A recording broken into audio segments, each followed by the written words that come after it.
From Otter Lake, teams had about a 17-mile night ride in the rain to get to the Underdown. Many teams took Grundy Road, which at one time was a major railroad that could have given you a ride to the Underdown, or Chicago or Milwaukee.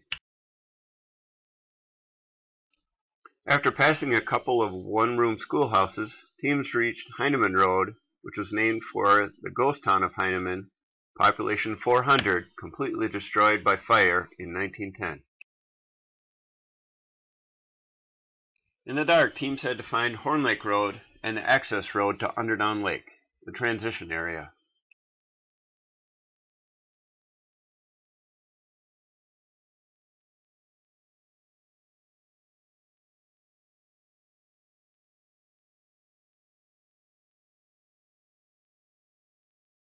At the Underdown, teams faced a mystery challenge, an orienteering section, and a long single-track mountain biking course that took them to Mist Lake, the Old Railroad, and Oktoberfest.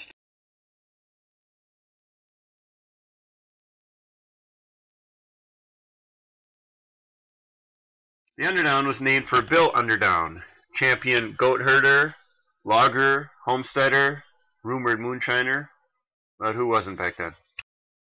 On Grundy Road in the dark, and the mule was kicking, we meet a team with a destroyed derailleur that forces them to single speed one of their bikes. So we're riding in the rain.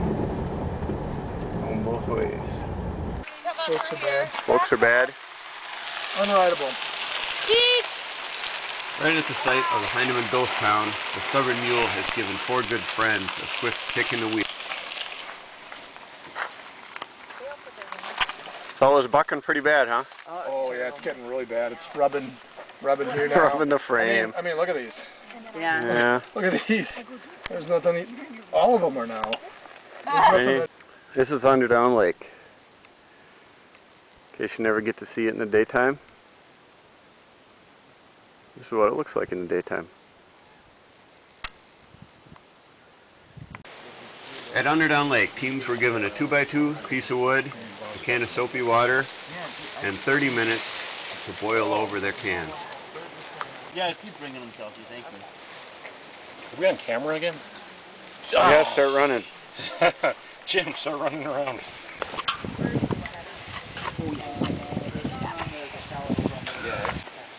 Oh, very smart. How so? Putting it in a safe, dry spot. So why are we...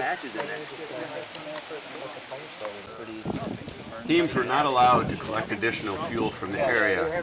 Woodolly came close, but after their cans filled the first time, they weren't able to complete the challenge before the time limit. Only one team was able to complete the fire challenge. Whoa! Just watch it so it doesn't burn that part of the wood, so it slides apart. Oh, yeah.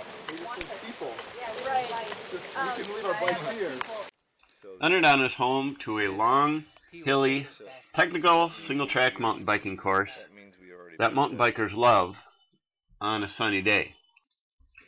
It had some rain, some darkness, 18 to 20 hours of work, and this becomes a whole different kind of adventure.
That's control point 3 in the daytime. We're on the hill that overlooks Mist Lake.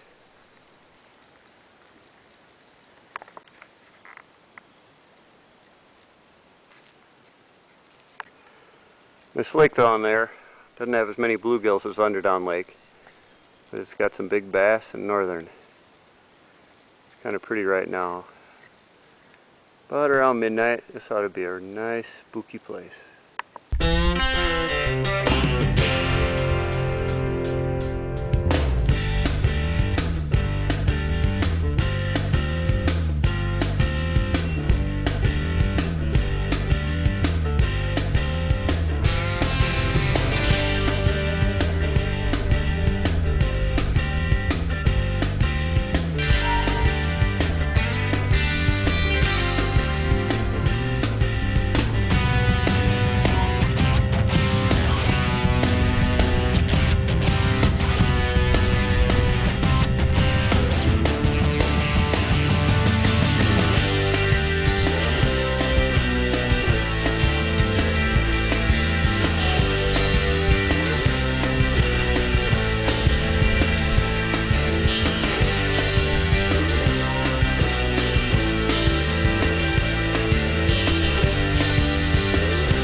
That bridge rack there in the daytime is harmless enough, but tonight it was a little slippery and cost this team a helmet.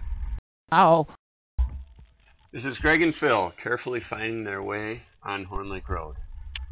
Here they meet the pain train at about 2 a.m. They have yet to find Underdown Lake. Greg loans them a map and gets them pointed in the right direction. They're actually really close, but if you miss that Underdown Lake turn off in the dark, you're in for a long ride.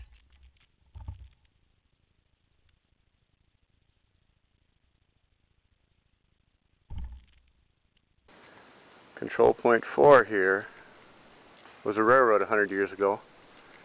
Now it's just a scary swamp. If you notice the washboards when you rode down that trail back there, that's what's left over from when they pulled up the ties when they took the railroad out. This is Greg at about 3 a.m. flying down the rockiest downhill in the Underdown and hammering up the biggest climb.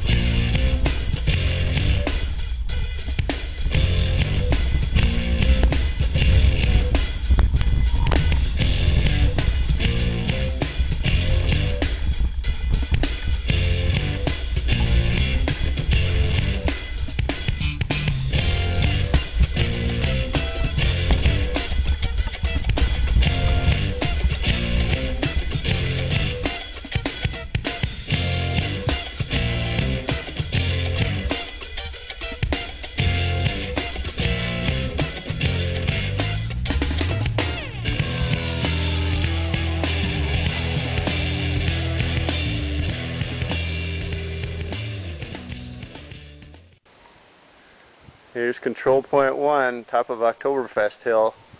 Biggest hill we got on the Underdown system. It's like 110 feet, bottom to top. This is what it looks like in the daytime. At night, it's going to be kind of a spooky hill with the screaming, scary downhill.